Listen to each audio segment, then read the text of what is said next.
নমস্কাৰ বন্ধুসকল, Assamese everything YouTube চেনেলটোলৈ আপোনালোকক স্বাগতম জনাইছোঁ। অমৃত বৃক্ষ আন্দোলনৰ 2024 যিখিনি ৰেজিষ্ট্ৰেশ্যন প্ৰক্ৰিয়া, যিখিনি ৰিনিউৱেল প্ৰক্ৰিয়া, এই সকলোবিলাক আৰম্ভ হৈছে। আপোনালোকে মই ডেছক্ৰিপশ্যনত দিয়া লিংকটোত গৈ আপোনালোকে ইয়াত নিউ ৰেজিষ্ট্ৰেশ্যন ৰিনিউ কৰিব পাৰিব। প্ৰতিটোৰে মই ভিডিঅ' বনাই দিছোঁ। ভিডিঅ'বোৰ ডেছক্ৰিপশ্যনতো পাই যাব। আপোনালোকে ডেছক্ৰিপশ্যনত গৈ ভিডিঅ'ৰ লিংক এটাত গৈ ভিডিঅ'কেইটা চাই ল'ব। নিউ ৰেজিষ্ট্ৰেশ্যন আৰু ৰিনিউ ৰেজিষ্ট্ৰেশ্যন যদি আগতে কৰি আছিলে আপোনালোকে ৰিনিউ কৰিব লাগিব। গোটৰ মহিলাই হওক, চৰকাৰী কৰ্মচাৰী হওক, আশা কৰ্মীয়ে হওক, সকলোৱে এইটো ৰিনিউ কৰিব লাগিব। গোটৰ মহিলাসকলে বিশেষকৈ কৰাটো উচিত, কিয়নো তেওঁলোকে 10,000 টকা খুব সম্ভৱ ছেপ্টেম্বৰ অক্টোবৰ মাহত তেওঁলোকৰ একাউণ্টলৈ আহিব। আপোনালোকে এই যিটো লিংক, এই লিংকটোত কিবা যদি অসুবিধা হয় তেতিয়াহ'লে আপোনালোকৰ লেফ্ট ছাইডে দুটা অপশ্যন আছে। এটা ফোন নাম্বাৰ, আপোনালোকে কল কৰিও তেওঁলোকক অসুবিধাৰ বিষয়ে ক'ব পাৰে, আৰু এটা ইমেইল আই ডি, ইমেইলটোতো আপোনালোকে ইমেইল কৰি জনাব পাৰে তেওঁলোকে আপোনালোকক সহায় কৰিব। আশা কৰ্মী, অংগনবাদী কৰ্মী, defence education institute, farmer, NGO,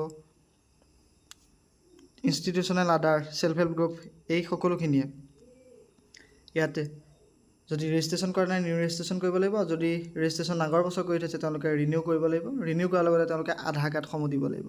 তাৰ বাবে আপোনালোকে লগইন অপশ্যনত ক্লিক কৰিব। ইয়াত আপোনালোকে নিজৰ ৰেজিষ্টাৰ্ড মোবাইল নাম্বাৰটো ভৰাব লাগিব।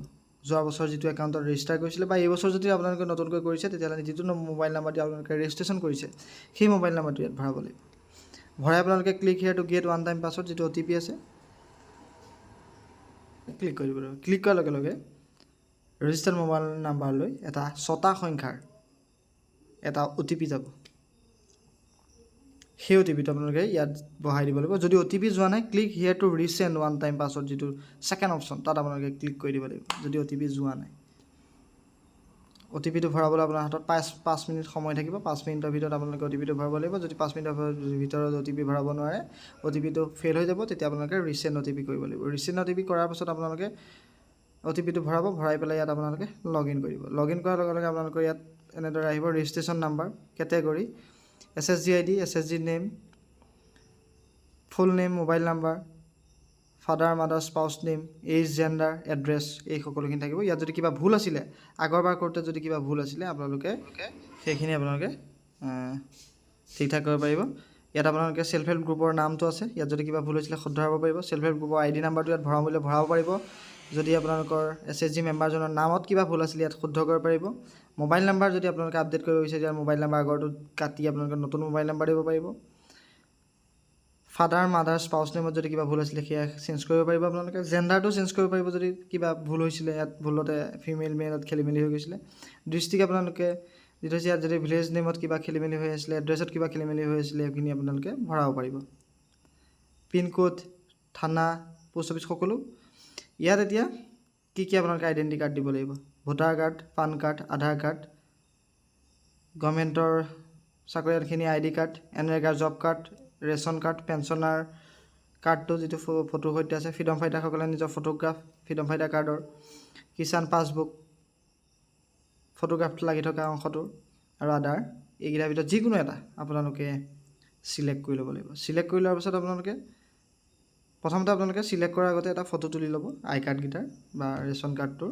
তাৰপিছত আপোনালোকে ব্ৰাউজ অপশ্যনত ক্লিক কৰি দিয়াৰ লগে লগে ফটোখন চিলেক্ট কৰি ল'ব। ব্ৰাউজ অপশ্যনত ক্লিক কৰি মেমৰি বা ফটোখন চিলেক্ট কৰি আপোনালোকে ছাবমিট কৰি দিব পাৰিব।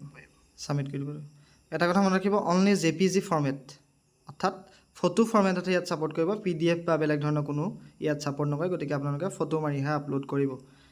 এতিয়া কথাটো হৈছে, ইয়াত এটা এপ আছিলে, এপটোৱে মোবাইলত কাম কৰা নাই। তাৰ কাৰণে আপোনালোকে এই যিটো লিংক দি থৈছোঁ তাত গৈ আপোনালোকে এনেদৰে খুলিলে এনেদৰে আহিব। তাৰ ওপৰত আছে ডাউনলোড এপিকেটো টিপাৰ লগে লগে এতিয়ালৈকে অহা নাই, সেই এপটো ইয়াত এভেইলেবল হৈ যাব। আপোনালোকে ইয়াৰ পৰা ডাউনলোড কৰি ল'ব পাৰিব। এতিয়া কৈছে যে upload geotag photo seedling plants will be available after 25/7/2024, অৰ্থাৎ 25/7/2024 তাৰিখৰ পাছত জিঅ'টেক ফটো আপলোড কৰা অপশ্যনটো আহি যাব। কিন্তু এতিয়ালৈকে এপটোত অহা নাই, এপটোৱে কাম কৰা নাই। লাহে লাহে কৰিব। যেতিয়া কৰিব তেতিয়া ইয়াতো এভেইলেবল হৈ যাব এপটো। আপোনালোকে ইয়াৰ পৰা এপটো আপোনালোকে ডাউনলোড কৰি ল'ব পাৰিব। গতিকে এইখিনি কথা আপোনালোকে মনত ৰাখিব, খুবেই ইম্পৰ্টেণ্ট। গোটৰ মহিলাসকলে এই কামটো কৰিব লাগিব। তেওঁলোকে 6টাকৈ পুলি ৰুব লাগিব। 6টাকৈ পুলি ৰুই আপোনালোকে জিঅ'টেগ কৰি আপোনালোকে চেল্ফি ল'ব লাগিব। চেল্ফি ল'লেহে আপোনালোকৰ কামখিনি আগবাঢ়িব। তাৰপিছত আপোনালোকে 10,000 টকাটো পাবই। তাৰপিছত আপোনালোকে যিকেইটা নেক্সট ষ্টেপ 12,500 টকা, তাৰপিছত 25,000 টকা, তেনেকৈ 1 লাখলৈকে যিটো স্লেব আছে সেইকেইটা তেনেকৈ কমপ্লিট কৰি যাব লাগিব ইয়াৰ যোগেদি। গতিকে আশা কৰিছোঁ ভিডিঅ'টো চাই ভাল পালে। ভিডিঅ'টো লাইক কৰি দিব, শ্বেয়াৰ কৰি দিব। যদি চেনেলটো ছাবস্ক্ৰাইব কৰা নাই ছাবস্ক্ৰাইব কৰি দিবলৈ নাপাহৰিব।